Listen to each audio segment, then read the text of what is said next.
ప్రకాశం జిల్లా ఒంగోలు సమీపంలో ఓ రోడ్డు ప్రమాదం విచిత్ర మలుపు తీసుకుంది.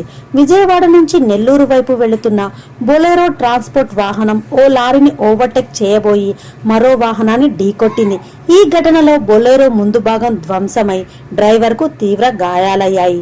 ఈ ప్రమాదం అనంతరం కేసు నమోదు చేసిన పోలీసులు వాహనం లోపల పరిశీలించగా బాక్సుల నిండా బంగారు నగలు కనిపించాయి. మొత్తం వాటి విలువ సుమారు 10 కోట్లు ఉండడంతో పోలీసులు ఆశ్చర్యానికి గురయ్యారు. వెంటనే ప్రకాశం జిల్లా ఎస్పీ దామోదర్కు సమాచారం అందించగా దర్యాప్తు చేపట్టిన పోలీసులు ఈ వాహనం సీక్వెల్ గ్లోబల్ ప్రెషియస్ లాజిస్టిక్స్ సంస్థదని గుర్తించారు. ఈ సంస్థ వివిధ నగల దుకాణాలకు ఆర్డర్ల మేరకు బంగారు ఆభరణాలను సరఫరా చేస్తోందని అధికారులు వెల్లడించారు. అయితే బంగారం మొత్తానికి సంబంధించిన జీఎస్టీ బిల్లు, పన్నుల పత్రాలు సక్రమంగా ఉన్నట్లు అధికారులు నిర్ధారించారు. దీంతో ఎలాంటి అక్రమం జరగలేదని స్పష్టమైంది. పత్రాలు సరిగ్గా ఉన్నందున బంగారం తిరిగి ఆ సంస్థకు అప్పగిస్తామని ఎస్పీ దామోదర్ తెలిపినట్లు సమాచారం.